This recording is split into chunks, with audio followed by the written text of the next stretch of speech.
മെസ്സിയെ പറ്റി നമ്മൾ സംസാരിച്ചിട്ടുണ്ട്, പലതവണ സംസാരിച്ചിട്ടുണ്ട്. എന്നാൽ പോലും ആഷിഖ് ടി ചോദിക്കുന്നത് ഒരു ഫോംലെസ് സ്പിരിറ്റ്, അരൂപിയായ ആത്മാവായിട്ട് ഇങ്ങനെ ഗ്രൗണ്ടിൽ ഇങ്ങനെ നിൽക്കുന്ന ഒരാളാണ്. സത്യമാണ് അത് നമുക്ക് ഇപ്പം തോന്നുന്നത്.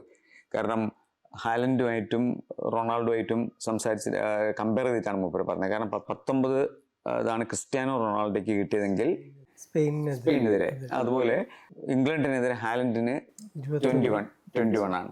അപ്പം ഇത് 100 ടച്ചൊക്കെ കിട്ടുന്ന രീതിയിൽ, എന്നാൽ പോലും ഒരു സെൽഫിഷ് അല്ലാണ്ട് കളിക്കുന്ന കളിക്കാരൻ, എല്ലാ സ്ഥലത്തും നിറഞ്ഞു നിൽക്കുന്നത്. അത് പക്ഷെ ഭയങ്കരമായിട്ടുള്ളൊരു സംഭവം തന്നെ കേട്ടോ മെസ്സിയുടെ.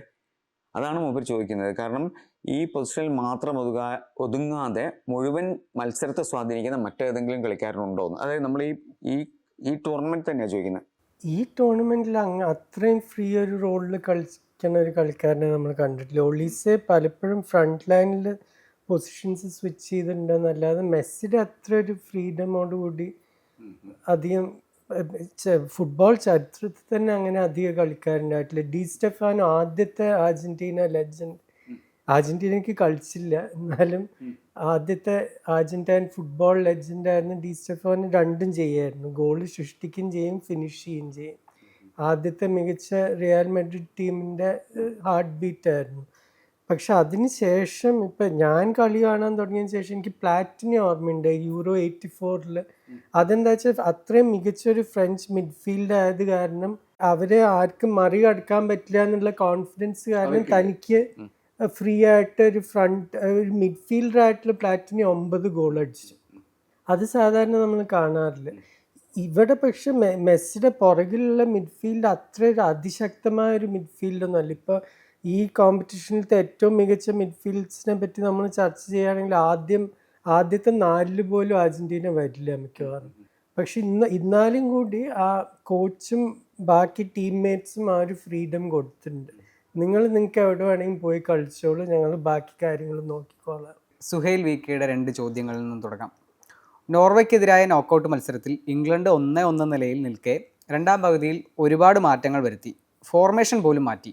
ചില താരങ്ങളെ 45 മിനിറ്റിനുള്ളിൽ തന്നെ വേറെ റോളുകളിൽ കളിപ്പിച്ചു.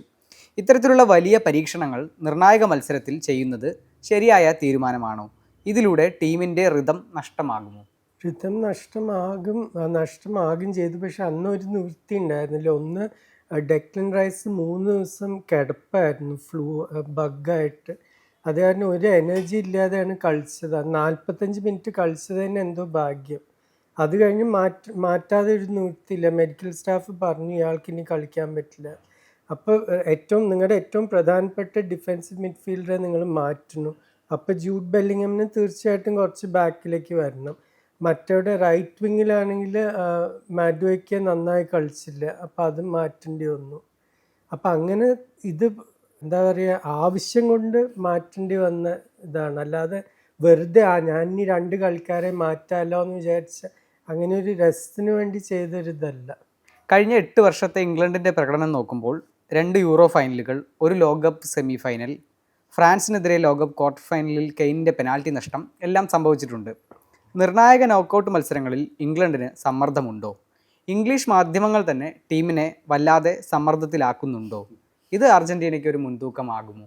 അർജന്റീനയ്ക്ക് മുൻതൂക്കമാകുമോ അറിയില്ല. പക്ഷേ ഇംഗ്ലീഷ് ടീമുകളുടെ മേലെ എപ്പോഴും ആ ഒരു പ്രഷറുണ്ട്.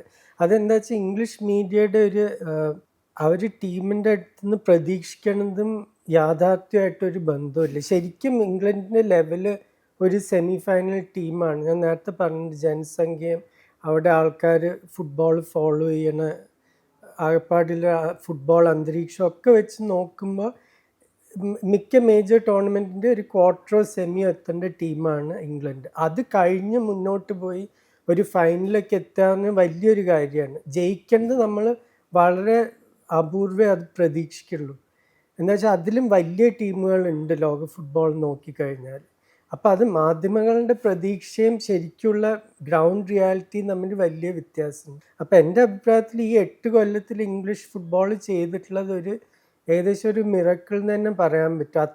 അത്രയും വലിയൊരു നിലവാരത്തിൽ റിസൾട്ട് ഉണ്ടാവുക എല്ലാ ടൂർണമെൻറ്റിലും എന്നുള്ളത് വലിയൊരു കാര്യം തന്നെയാണ്. പിന്നെ നമ്മൾ നേരത്തെ ഒരുപാട് എപ്പിസോഡിൽ സംസാരിച്ചിട്ടുണ്ട്. അതിനകത്ത് ഈ ഇംഗ്ലീഷ് മീഡിയ ഉണ്ടല്ലോ, അപ്പം നമ്മൾ വായിക്കുന്നുണ്ടായിരിക്കും. പക്ഷെ എന്നാൽ പോലും ഇപ്പം അത്ലറ്റിക് എക്കോ അതിലൊക്കെ വരുന്ന സാധനങ്ങൾ, അതായത് ഇപ്പം ന്യൂയോർക്ക് ടൈംസിൻ്റെ ഒക്കെ എല്ലാവരും ഇംഗ്ലീഷ് ടീമിനൊരു അമിത പ്രാധാന്യം കൊടുക്കുന്നുണ്ട്. അതെ, അത് വായിക്കണവരധികം ഇംഗ്ലീഷ് റീഡേഴ്സും കൂടി ആയതുകൊണ്ടായിരിക്കും. പക്ഷെ അവർ ടീമിൻ്റെ അടുത്ത് നിന്ന് പ്രതീക്ഷിക്കുന്നത് ഇപ്പോൾ 2002 ജയിച്ചില്ല, 2006 ജയിച്ചില്ല, അത് ആദ്യത്തെ ഒരു ഗോൾഡൻ ജനറേഷൻ. എങ്ങനെ ജയിക്കാൻ? 2002 ബ്രസീലിന് റിവാൾഡോ, റൊണാൾഡോ, റൊണാൾഡീഞ്ഞോ ആണുള്ളത്. അതിൻ്റെ ഒന്നും മികച്ച ടീമൊന്നും ആയിരുന്നില്ല നിങ്ങളുടെ ഗോൾഡൻ ജനറേഷൻ. പിന്നെ 2006 ശരിയാണ്, ഇംഗ്ലണ്ട് അൺലക്കി ആയിരുന്നു, അത്ര തന്നെ അൺലക്കി ആയിരുന്നു അർജന്റീന. റിക്കൽമയുടെ ഒരു സബ്സ്റ്റിറ്റ്യൂഷൻ കാരണം ആ ക്വാർട്ടർ ഫൈനലിൽ മാറി ജർമ്മനി ആയിട്ടുള്ളത്. മാൻ ഫോർ മാൻ നോക്കിക്കഴിഞ്ഞാൽ മിക്ക ആൾക്കാരും പറയും അർജന്റീന ടീം ഇംഗ്ലണ്ടിൻ്റെ നല്ല ടീമായിരുന്നു.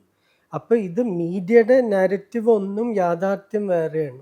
പക്ഷേ മീഡിയ ഉണ്ടാക്കുന്ന ഒരു പ്രഷർ ഉണ്ടല്ലോ. ഇപ്പം പ്രത്യേകിച്ചും ഗാർഡിയൻ എന്തോ ഒരു എഡിറ്റോറിയൽ ചെയ്തിരുന്നു കഴിഞ്ഞ ദിവസം, അതായത് എന്താണ് ഇംഗ്ലീഷ് ടീം ചെയ്യേണ്ടതെന്നൊക്കെ പറഞ്ഞു. അപ്പോൾ ആ രീതിയിൽ ഈ പക്ഷെ കളിക്കാരൊന്നും ഇത് വായിക്കാറില്ല, അവർക്ക് അതിലൊരു താല്പര്യമില്ല. അതിപ്പോൾ അവരെ സംബന്ധിച്ചിടത്തോളം അതൊരു ബാക്ക്ഗ്രൗണ്ട് നോയ്സാണ്. ഇപ്പം നിങ്ങളുടെ വീട്ടിൽ ആരെങ്കിലും ഒരു ഡ്രില്ല് വെച്ചൊരു പണിയൊക്കെ ചെയ്യണ്ടെങ്കിൽ കുറച്ച് കഴിഞ്ഞാൽ നമ്മൾ അത് ഓഫാവും, രജിസ്റ്റർ ചെയ്യില്ല ആ സൗണ്ട്.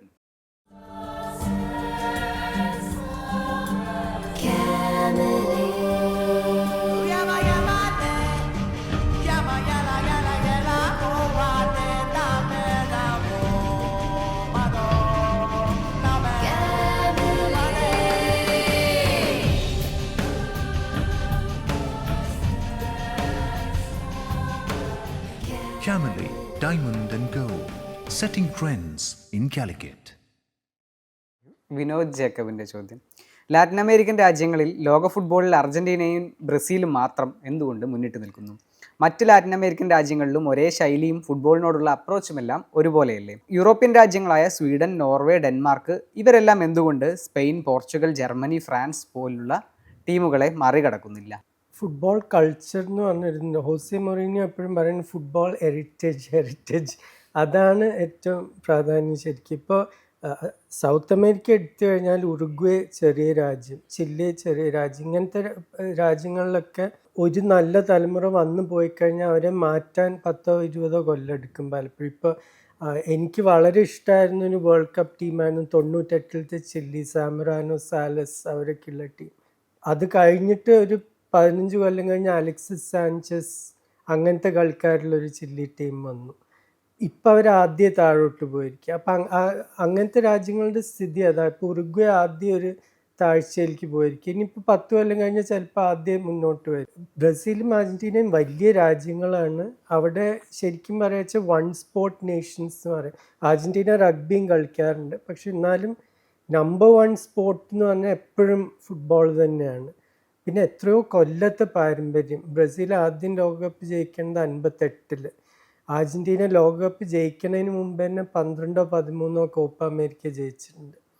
അപ്പം അങ്ങനെയൊക്കെ നോക്കുമ്പോൾ ആ ഒരു കൾച്ചറുണ്ട്. യൂറോപ്പിലും അതേപോലെ തന്നെ. ഇപ്പോൾ ഏതാ ചോദ്യത്തിൽ സ്വീഡനും നോർവേ, അത് ഇത് വിന്റർ ഒളിമ്പിക്സിൽ പ്രാധാന്യം കൊടുക്കുന്ന രാജ്യങ്ങളാണ് പലപ്പോഴും.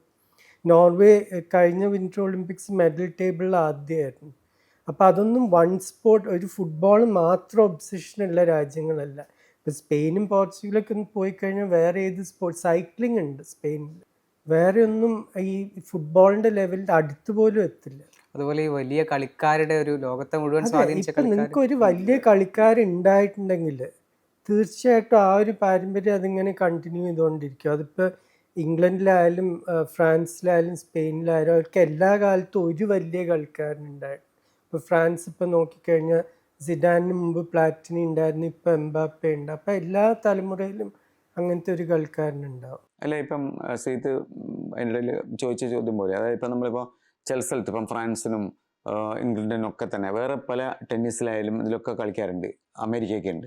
അപ്പോൾ ഇങ്ങനെ ഇങ്ങനെ ഒരു ഡോമിനൻസ് ഇപ്പം അത് ആൾക്കാരുടെ സ്പോർട്ട് അല്ലല്ലോ. ടെന്നീസ് എന്നൊക്കെ പറഞ്ഞാൽ നിങ്ങൾ പ്രൈവറ്റ് ക്ലബ്ബ് പോയി കളിക്കുന്ന ഒരു കളിയാണ്. അത് എത്ര തന്നെ ആൾക്കാർക്ക് അത് എഫോർഡ് ചെയ്യാൻ പറ്റും. അങ്ങനെയൊക്കെ നോക്കുമ്പോൾ ഇപ്പൊ യൂറോപ്പിലൊക്കെ അത് കുറേം കൂടി ഒരു കോമൺ സ്പോർട്ടാക്കി മാറ്റിയിട്ടുണ്ട്. പക്ഷെ എന്നാലും ഇപ്പൊ കളിക്കണ ആൾക്കാരുടെ എണ്ണം വെച്ച് നോക്കിക്കഴിഞ്ഞാൽ ഫുട്ബോൾ ഇവിടെയും ടെന്നീസും ഇതൊക്കെ ഇവിടെയാണ്. അത് തീർച്ചയായിട്ടും ഒരു വലിയ വ്യത്യാസമാണ്. അടുത്തത് അഫ്താബ് സാദിഖിൻ്റെ ചോദ്യം. ഒരു വിദേശ കോച്ചിന് ഇതുവരെ ലോകകപ്പ് കിരീടം നേടാൻ സാധിച്ചിട്ടില്ലല്ലോ. ഇത്തവണ Brazil, Portugal, England, Belgium, Uruguay തുടങ്ങിയ ടീമുകൾ വിദേശ പരിശീലകരുമായാണ് എത്തിയത്. എന്നാൽ വിദേശ പരിശീലകനുള്ള ഇംഗ്ലണ്ട് മാത്രമാണ് ഇപ്പോൾ സെമിയിലുള്ളത്.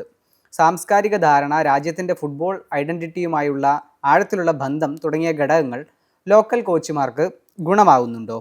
ആഫ്രിക്കൻ ടീമുകൾ ലോക്കൽ പരിശീലകരെ നിയമിക്കുന്നത് ദിലീപ് പ്രശംസിച്ചതായി കണ്ടു. എന്നാൽ എന്തുകൊണ്ടാണ് വലിയ ഫുട്ബോൾ രാജ്യങ്ങൾ വിദേശ പരിശീലകരെ ആശ്രയിക്കുന്നത്?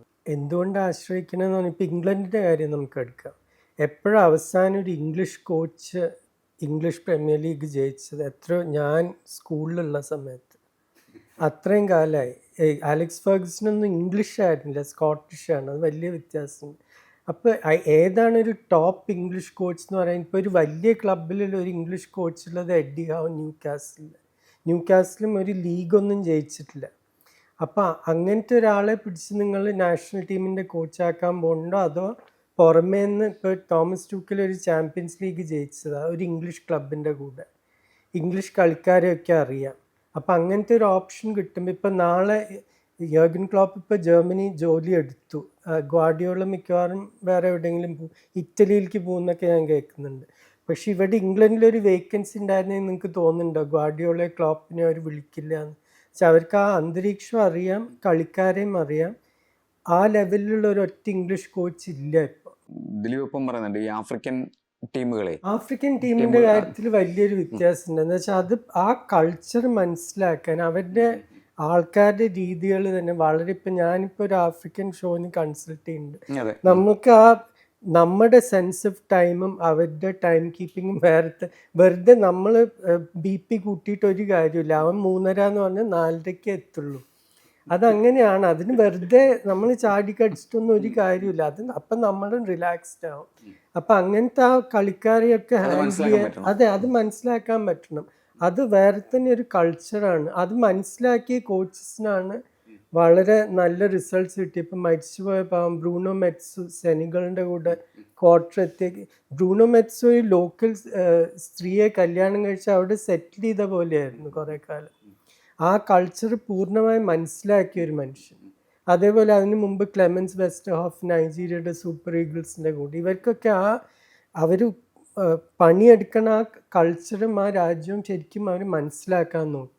ഇത്തരം വലിയ കോച്ചസ് ഉണ്ടല്ലോ നമ്മൾ കാണുന്ന ഇപ്പം ഗാർഡിയോള തൊട്ടിങ്ങോട്ടുള്ള എല്ലാവരും, അവരൊക്കെ ഈ ഒരു സ്ഥലത്ത് വന്നിട്ട് ഒരു ദേശബന്ധം ഉണ്ടല്ലോ. അതായത് സ്പാനിഷ് ഒരു മനുഷ്യൻ വന്നിട്ട് ഇംഗ്ലണ്ടിൽ വന്നിട്ട് വിജയിക്കുക എന്ന് പറയുന്ന സാധനത്തിൽ അതിൽ നമ്മൾ വിചാരിക്കുന്ന പോലെ ചെറുതായിട്ടുള്ളൊരു സംഗതി അല്ലത്. കാരണം ചില ആ ദേശക്കാരെ ആണല്ലോ കളിപ്പിക്കുന്നത്. അതിലെങ്ങനെയാണ് അതിൽ വിജയിക്കാൻ പറ്റുന്നത്? എങ്ങനെയാണ് വിജയിക്കുന്ന കോച്ചസ് എപ്പോഴും ആ പട്ടണം അല്ലെങ്കിൽ ആ ഒരു ഉള്ള റീജിയൻ അത് ശരിക്കും ആദ്യം മനസ്സിലാക്കും.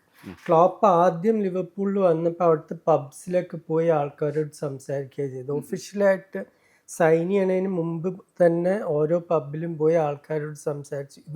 ഇവിടെ എങ്ങനത്തെ ആൾക്കാരാണ്, എങ്ങനത്തെ ഫാൻസാണ്, അവർ ഫുട്ബോളിനെ പറ്റി എത്ര സീരിയസ് ആണ്, ഇതൊക്കെ മനസ്സിലാക്കി കഴിഞ്ഞാലേ നമുക്ക് ആ ജോലി ചെയ്യാൻ പറ്റുള്ളൂ. അതേപോലെ തന്നെ ഗ്വാർഡിയോള ഒരു 9 കൊല്ലം അവിടെ തന്നെയാണ് താമസിച്ചത്, 10 കൊല്ലം. അല്ലാതെ സ്പെയിനിൽ നിന്ന് ഓരോ ആഴ്ചയും ഫ്ലൈറ്റ് എടുത്ത് വന്ന ഒരു പാർട്ട് ടൈം ഇതായിട്ടൊന്നും ചെയ്തതല്ല. ശരിക്കും നിങ്ങൾ ആ കൾച്ചറിൻ്റെ ഒരു ഭാഗമായി മാറിയാൽ തന്നെ ആ ജോലി ചെയ്യാൻ പറ്റുള്ളൂ. ഇപ്പം ആൻസലോട്ടി അത് തന്നെയാണ് ചെയ്യാൻ നോക്കുന്നത്. എന്താണ് ബ്രസീലിയൻ ഫുട്ബോൾ കൾച്ചർ, ഇവിടുത്തെ കളിക്കാരുടെ രീതികൾ എന്താണ്, ഇവിടുത്തെ കോച്ചസ് അവരെന്താ പറഞ്ഞു കൊടുത്തിട്ടുള്ളത്, ഇതൊക്കെ മനസ്സിലാക്കിയാലേ നിങ്ങൾക്ക് മുന്നോട്ട് പോകാൻ പറ്റുള്ളൂ. മുഹമ്മദ് ജിഷാൻ്റെ ചോദ്യം. ഇതുവരെയുള്ള പ്രകടനം നോക്കിയാൽ ഗോൾഡൻ ബോൾ ആര് നേടും? മെസ്സി, എംബാപ്പെ, കെയ്ൻ, ബെല്ലിംഗാം ഇവരുടെ സാധ്യതകൾ എങ്ങനെ വിലയിരുത്തുന്നു? സാധ്യതകൾ ശരിക്കും സെമിയും ഫൈനലും കഴിഞ്ഞിട്ടല്ലേ നമുക്ക് പറയാൻ പറ്റില്ല. ഏറ്റവും വലിയ കളിയിൽ കളിക്കാരെങ്ങനെ കളിക്കുന്നു. ഇപ്പോൾ നമ്മളിപ്പോൾ ഗോളും അസിസ്റ്റും മാത്രം നോക്കിക്കഴിഞ്ഞാൽ എംബാപ്പയും മെസ്സിയും മുന്നിട്ട് നിൽക്കുകയാണ്. പക്ഷെ 40 കൊല്ലത്തിന് ശേഷം മാരഡോണ ആയിരുന്നു അവസാനം 2 നോക്കൗട്ട് മാച്ചിൽ അടുപ്പിച്ച് ഈ 2 ഗോൾ അടിച്ച് ഇംഗ്ലണ്ടിനെയും ബെൽജിയത്തിനെതിരെ 86-ൽ. അതിനുശേഷം ജൂഡ് ബെല്ലിംഗം ആണ് 40 കൊല്ലത്തിന് ശേഷം മെക്സിക്കോക്കെതിരെയും പിന്നെ അവരാരെ കളിച്ച് നോർവേ. അപ്പം അത് അങ്ങനത്തെ കാര്യങ്ങളൊക്കെ തീർച്ചയായിട്ടും ഇതിന് വോട്ട് ചെയ്യണ ആൾക്കാർ ശ്രദ്ധിക്കും. ഇത് വെറും ഗോളും അസിസ്റ്റ് അല്ല, ഇത് ഏത് മാച്ചിൽ നിങ്ങൾ ഗോൾ അടിച്ചു, ഏത് സാഹചര്യത്തിൽ വിന്നിങ് ഗോൾ അടിച്ചോ. അപ്പം ഇതൊക്കെ സെമിയിലും ഫൈനലും നോക്കാതെ നമുക്ക് ഒരിക്കലും പറയാൻ പറ്റില്ല. അടുത്തത് അബ്ദുൽ അഹദിൻ്റെ ചോദ്യം, ഗോൾ കീപ്പർമാരുടെ മൊത്തത്തിൽ ഈ ലോകകപ്പിലെ ഗോൾ കീപ്പർമാരുടെ പ്രകടനം എങ്ങനെ കാണുന്നു? കീപ്പർമാർക്ക് മത്സരങ്ങളിൽ എത്രത്തോളം ഇമ്പാക്റ്റ് ഉണ്ടാക്കാനായിട്ടുണ്ട്? ഈ വേൾഡ് കപ്പിലെ മികച്ച ഗോൾ കീപ്പർമാർ ആരെല്ലാമാണ്? ഇമ്പാക്റ്റ് എത്ര ഉണ്ടാക്കാൻ പറ്റിയിട്ടുണ്ടെന്ന് ചോദിച്ചപ്പോൾ നമ്മൾ കേപ്പ് വേർഡെ ഒരിക്കലും 2ാം റൗണ്ട് എത്തില്ലായിരുന്നു ബോസീനില്ലാതെ. മൊറോക്കോൻ്റെ യാസിൻ ബുണോ ആദ്യം തിളങ്ങി ശരിക്കും. ഫ്രാൻസിനെതിരെയുള്ള കളിയൊക്കെ ശരിക്കും വളരെ ഒരു അഗ്ലി സ്കോർ ലൈൻ ആവുമായിരുന്നു അല്ലെങ്കിൽ ബുണോ ഇല്ലെങ്കിൽ. അതേപോലെ എമിലിയോ മാർട്ടിനസ് അർജന്റീനയ്ക്ക് വേണ്ടി പല കളിയിലും പ്രധാനപ്പെട്ട സേവ്സ്. കോങ്കോൻ്റെ ഗോൾ കീപ്പർ, കുറസാവിൻ്റെ കീപ്പർ ഒരു 0-0 സമനില എക്വഡോർ ആയിട്ടുള്ളതിൽ. അപ്പം അങ്ങനെ പല കീപ്പർ. ഒരു പ്രശ്നം ഞാൻ കണ്ടിട്ടില്ല, ഈ ലോങ് ഷോട്ട്, ഈ ബോൾ വല്ലാതെ ഇപ്പോഴത്തെ ബോൾസ് ഇങ്ങനെ ലൈറ്റായിട്ട് വന്നിട്ട് അത് വല്ലാതെ മൂവ് ചെയ്യും ലോങ് ഷോട്ടൊക്കെ അടിക്കുമ്പോൾ. അപ്പം അങ്ങനത്തെ ഒരു സാഹചര്യത്തിൽ പല ഗോൾ കീപ്പർമാരുടെ അടുത്തു നിന്നും തെറ്റ് പറ്റിയിട്ടുണ്ട്. ഇപ്പോൾ ബെൽജിയമിൻ്റെ സാനി ലെമൻസ് മാഞ്ചസ്റ്റർ യുണൈറ്റഡിൻ്റെ കീപ്പർ വളരെ നല്ല ഗോൾ കീപ്പറാണ്, പക്ഷെ അത് ശരിക്കും ഹോൾഡ് ചെയ്യാൻ പറ്റിയില്ല ലോങ് ഷോട്ട്. ഈ ഗോൾ കീപ്പർമാർക്ക് മുകളിൽ വരുന്ന സാധനങ്ങൾ തടുക്കാൻ പറ്റും, പക്ഷെ താഴെ കൂടെ വരുന്നത് അതാണ് ഈ ഇല്ലേ അതിലും. പക്ഷെ ചില കീപ്പേഴ്സ് നമ്മൾ ആദ്യ കാര്യം പറഞ്ഞല്ലേ, ഇത് സ്വിറ്റ്സർലൻഡിന്റെ കോബിലാണോ എന്ന് എനിക്ക് ഓർമ്മയില്ല, ആരും ഒരു വളരെ ലോ ഷോട്ട് സേവ് ചെയ്തു. ചില 1-2 ഭയങ്കര പ്രകടനങ്ങൾ ഉണ്ടായിരുന്നു. പൊതുവെ ഗോൾ കീപ്പിങ്ങിന്റെ സ്റ്റാൻഡേർഡ് വളരെ ഒരു ഉയർന്ന നിലവാരം തന്നെയായിരുന്നു നമ്മൾ കണ്ടിട്ടുള്ളത്. ഈ ലോങ് ഷോട്ടിന്റെ ഒരു പ്രശ്നം മാറ്റി നിർത്തിയാൽ. ഹരീഷ് പി സിയുടെ ചോദ്യം, ഈ ലോകകപ്പിലെ ഏറ്റവും ആവേശകരമായ മത്സരങ്ങൾ ഏതാണെന്ന് ചോദിച്ചാൽ ഞാൻ ആദ്യം തിരഞ്ഞെടുക്കുക ഗ്രൂപ്പ് ഘട്ടത്തിലെ ജപ്പാൻ നെതർലൻഡ്സ് മത്സരമാണ്. രണ്ടാമതായി റൗണ്ട് ഓഫ് 16ലെ മെക്സിക്കോ ഇംഗ്ലണ്ട് മത്സരവും. മൂന്നാമതായി ഈജിപ്റ്റ് അർജന്റീന മത്സരവും. ഇതിൽ 2 മത്സരങ്ങളിൽ ചുവപ്പ് കാർഡ് കാണുകയുണ്ടായി. ഇംഗ്ലണ്ട് മെക്സിക്കോ മത്സരത്തിൽ ഇംഗ്ലണ്ട് കളിക്കാരൻ ചുവപ്പ് കാർഡ് കണ്ടത് മെക്സിക്കോയ്ക്ക് വലിയ പ്രതിസന്ധിയാവുന്നതല്ലേ കണ്ടത്? ചുവപ്പ് കാർഡ് കിട്ടിയ ടീമിനെയല്ല മറിച്ച് എതിരാളികളെയാണ് അത് ബാധിച്ചത് എന്ന് തോന്നിപ്പിച്ച മത്സരമായിരുന്നില്ലേ അത്? പലപ്പോഴും 10 കളിക്കാരുടെ എതിരെ കളിക്കാനാണ് ബുദ്ധിമുട്ട്. എന്താ വെച്ചാൽ ആ ടീം പിന്നെ ഡിഫെൻഡ് ചെയ്യാൻ തുടങ്ങി. ഇപ്പോൾ ആ റെഡ് കാർഡ് കിട്ടിയതിന് ശേഷം ഇംഗ്ലണ്ട് വലുതായിട്ട് മുന്നോട്ട് പോയിട്ടില്ല. അവരപ്പോൾ 3-1 ലീഡ് ചെയ്യുമ്പോഴാണ് കാർഡ് കിട്ടുന്നത്. അതിനുശേഷം ബോൾ മുഴുവൻ മെക്സിക്കോൻ്റെ അടുത്തായിരുന്നു. പക്ഷെ ഇംഗ്ലണ്ട് ഡിഫെൻഡ് ചെയ്യാൻ തീരുമാനിച്ചപ്പോൾ അവരെ ബ്രേക്ക് ഡൗൺ ചെയ്യാൻ വലിയ ബുദ്ധിമുട്ടാണ്. നേരത്തെ 11 കളിക്കാരായിരുന്നപ്പോൾ കളി കുറേയും കൂടി ഓപ്പൺ ആയിരുന്നു, കുറേയും കൂടി സാധ്യതകൾ, കുറേയും കൂടി ഗ്യാപ്സ് ഉണ്ടായിരുന്നു മെക്സിക്കോന് കളിക്കാൻ. പിന്നെ ഈ 3 കളിയും വളരെ വ്യത്യസ്തമായ ഡ്രാമയായിരുന്നു. ഇപ്പോൾ ഇംഗ്ലണ്ട് മെക്സിക്കോയിലൊക്കെ ആ റെഡ് കാർഡ് കൊണ്ട് വന്ന കുറേ ഡ്രാമ. പിന്നെ മെക്സിക്കോ ഹോം ടീം ആയത് കാരണം. മറ്റേ അർജന്റീന ഈജിപ്റ്റ് കളിയിൽ പല വിവാദങ്ങളും ഇതൊക്കെ ആയിട്ട് പിന്നെ അർജന്റീന തിരിച്ചു വന്ന രീതി. പക്ഷെ ഒരു ടെക്നിക്കൽ ലെവൽ വെച്ച് നോക്കിക്കഴിഞ്ഞാൽ ശരിക്കും ഇദ്ദേഹം പറഞ്ഞ ഈ ജപ്പാൻ നെതർലൻഡ്സ് കളി ശരിക്കും ടോപ്പായിരുന്നു. ഭയങ്കര സ്റ്റാൻഡേർഡായിരുന്നു 2 ടീംസിന്. കുറച്ച് ചോദ്യങ്ങൾ പിന്നെ അർജന്റീന ഇംഗ്ലണ്ട് മത്സരവുമായി ബന്ധപ്പെട്ടിട്ടാണ് അവസാനത്തെ കുറച്ച് ചോദ്യങ്ങൾ. DP അഭിജിത്തിൻ്റെ ചോദ്യം, കഴിഞ്ഞ ലോകകപ്പിൽ തൻ്റെ ഫസ്റ്റ് ചോയ്സ് പ്ലേയിങ് 11-ൽ മാറ്റം വരുത്തി എൻസോ, മക്കാലിസ്റ്റർ, അൽവാരസ് എന്നിവരെ പരീക്ഷിക്കുകയും അത് വിജയിപ്പിച്ച് ലോകകപ്പ് നേടുകയും ചെയ്ത കോച്ചാണ് ലയണൽ സ്കലോണി. എന്നാൽ ഇപ്പോൾ ഡീപോളിന് പഴയ വേഗതയില്ല, മൊളീനയുടെ ടെക്നിക്ക് പോരാ, എൻസോയ്ക്ക് കളിയെക്കുറിച്ച് ധാരണ കുറയുന്നു. എന്നിട്ടും സ്കലോണി ബോൾഡായ പരീക്ഷണങ്ങൾക്ക് തയ്യാറാവുന്നില്ല. എന്തുകൊണ്ടാവാം? നിങ്ങൾക്ക് ഒരു കാര്യം നേടിക്കഴിഞ്ഞാൽ എപ്പോഴും അത് മനുഷ്യൻ്റെ നേച്ചറാണ്. നമുക്ക് ഒരു പദവി എത്തിക്കഴിഞ്ഞാൽ അത് നഷ്ടപ്പെടുമോ എന്നുള്ള പേടി കുറേയും കൂടി വരും. മുന്നോട്ട് പോണ ആൾക്ക് ആ പേടിയില്ല. ഒരു കൺസർവേറ്റിസം എല്ലാവർക്കും പ്രായത്തോടു കൂടി വരുന്നതാണ്. പക്ഷേ ഈ കാര്യത്തിൽ ഈ പരീക്ഷണം വരണമെങ്കിൽ അത് ആദ്യം വരണമായിരുന്നു. കഴിഞ്ഞ തവണ എന്താ പറ്റിയെന്ന് പറഞ്ഞാൽ സൗദിയോട് തോറ്റ് കഴിയുമ്പോൾ മാറ്റം വരുത്താതെ നിർത്തിയില്ല. ഇത്തവണ ഒന്നും തോൽക്കാതെയാണ് അർജന്റീന 2ാം റൗണ്ടിലെത്തി. അത് കഴിഞ്ഞിട്ട് വളരെ ടൈറ്റായിട്ടുള്ള മാച്ചസും അങ്ങനെ ജസ്റ്റ് നമ്മൾ ജയിക്കുന്ന ഒരു സാഹചര്യത്തിൽ വരുമ്പോൾ ജയിച്ച ടീമിനെ മാറ്റാൻ കുറേയും കൂടി ഒരു ഒരു മടിയാണ് സാധാരണ. Never change A winning team എന്നുള്ളത് മിക്ക കോച്ചസിൻ്റെ ഒരു മനസ്ഥിതിയാണ്. അപ്പോൾ ഒരു സെമി ഫൈനൽ നോക്കിയിട്ട് എനിക്ക് തോന്നുന്നില്ല വലിയ എൻ്റെ അഭിപ്രായത്തിൽ അൽമാഡ് സ്റ്റാർട്ട് ചെയ്യേണ്ടതാണ്. പക്ഷെ ആ ഒരു ചേഞ്ച് വരെ വരുത്തുമോയെന്ന് അറിയില്ല. അടുത്തത് അതുൽ വത്സൻ്റെ ചോദ്യം. ഇംഗ്ലണ്ടിനെതിരായ സെമിയിൽ ഹൂലിയൻ അൽവാരസ് ആയിരിക്കും ഇമ്പാക്റ്റ് പ്ലെയർ എന്ന് എനിക്ക് തോന്നുന്നു. ദിലീപിന് അങ്ങനെ ഒരു കളിക്കാരനെ എടുത്തു പറയാനുണ്ടോ? മറ്റൊരു കാര്യം, പെനാൽറ്റി ഷൂട്ടൗട്ട് വന്നാൽ എമിലിയാനോ മാർട്ടിനസിന് കഴിഞ്ഞ ലോകകപ്പിലെ അതേ പ്രകടനം തുടരാൻ സാധിക്കുമെന്ന് തോന്നുന്നുണ്ടോ? സത്യം പറഞ്ഞാൽ ഞാൻ ആൽവറസിനെ സ്റ്റാർട്ട് ചെയ്യില്ല. ആൽവറസിനെ ഇംഗ്ലീഷ് ഡിഫൻഡേഴ്സിനെ അറിയണ ഒരു കളിക്കാരനാണ്, സിറ്റിക്ക് വേണ്ടി കളിച്ചതാണ്. മാർട്ടിനസ് കുറച്ചും കൂടി ഒരു ഫിസിക്കൽ പ്ലെയറാണ്. ഇംഗ്ലണ്ട് ഒരു ഫിസിക്കൽ ടീമാണ്. ആ സെൻറ്റർ ബാക്സിനെതിരെ ഞാൻ ആദ്യം മാർട്ടിനസിനെ ആയിരിക്കും ഇറക്കുക. ഒരു 60-65 മിനിറ്റ് കഴിഞ്ഞാൽ ആൽവറസിനെ ഇറക്കാം. പക്ഷെ ആ ഇംഗ്ലണ്ടിനെതിരെ ആ ഒരു ഫിസിക്കൽ ഒരു ഓപ്ഷൻ വേണം. ഒരു എന്താ പറയുക, ഒരു പഴയ ഓൾഡ് ഫാഷൻ്റെ ഒരു ടാർഗറ്റ് മാൻ, അതല്ല ആൽവറസ്. ആൽവറസിനെ അവർക്ക് അറിയുകയും ചെയ്യാം. അവർ പലരും ആൽവറസിനെതിരെയും കൂടെയും ജോൺ സ്റ്റോൺസൊക്കെ ഒരുമിച്ച് കളിച്ചിട്ടുള്ളതാണ്. അപ്പം അത് കാരണം ഞാൻ ആൽവറസിനെ ബെഞ്ചിലിരുത്തും.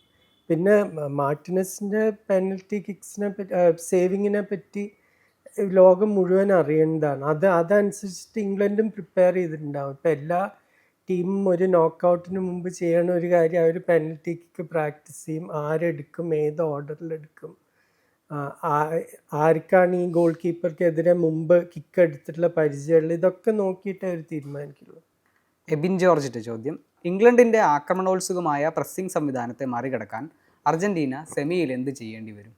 കുറേം കൂടി നന്നായി ബോൾ കീപ്പ് ചെയ്യണം. ഇപ്പം ഈജിപ്തിനെതിരെയും മറ്റേ അടുത്ത കളി സ്വിറ്റ്സർലൻഡിനെതിരെയൊന്നും അവർ ഒരു 10 പാസിൻ്റെ സീക്വൻസ് പോലും നമ്മൾ വളരെ അപൂർവമേ കണ്ടുള്ളൂ. അങ്ങനെ ബോളൊരു ശ്രദ്ധയില്ലാതെ കളിച്ചാൽ തോൽക്കുന്ന ഉറപ്പാണ് എനിക്ക്. എന്താ വെച്ചാൽ മറ്റേ വശത്ത് റൈസും ആൻഡേഴ്സണും അത് വളരെ മികച്ച കളിക്കാർ, ഈ ബോൾ കീപ്പ് ചെയ്യാനും അത് റീസൈക്കിൾ ചെയ്യാനും മുന്നോട്ട് കൊടുക്കാനും.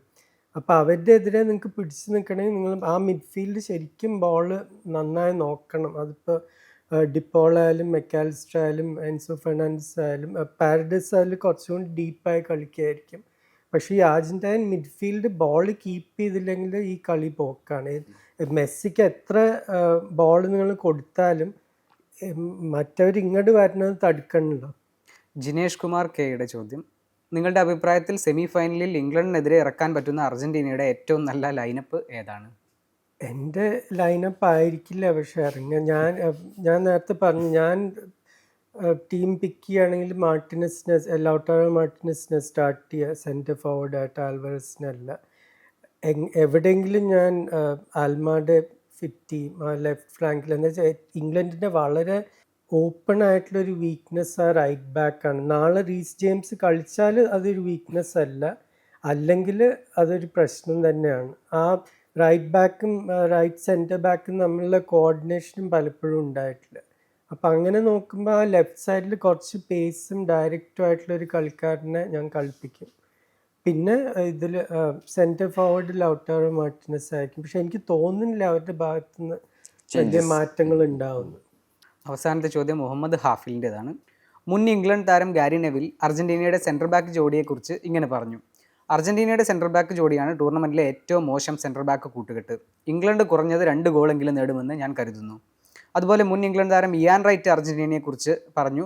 ഫ്രാൻസ്, സ്പെയിൻ തുടങ്ങിയ യൂറോപ്യൻ ഹെവി വെയ്റ്റുകളേക്കാൾ അർജന്റീനയെ നേരിടുന്നതിനെക്കുറിച്ച് തനിക്ക് ആശങ്ക കുറവാണെന്ന്. ഇത്തരത്തിൽ ടീമിനെ തരം താഴ്ത്തുന്ന പ്രസ്താവനകൾ അർജന്റീന ടീം മാനേജ്മെൻറ്റിൻ്റെയോ കളിക്കാരുടെയോ ശ്രദ്ധയിൽപ്പെടില്ലേ? ഇത് കളിക്കാർക്ക് കൂടുതൽ വാശിയും ഊർജ്ജവും നൽകുമോ അതോ മാനസിക സമ്മർദ്ദം സൃഷ്ടിക്കുമോ?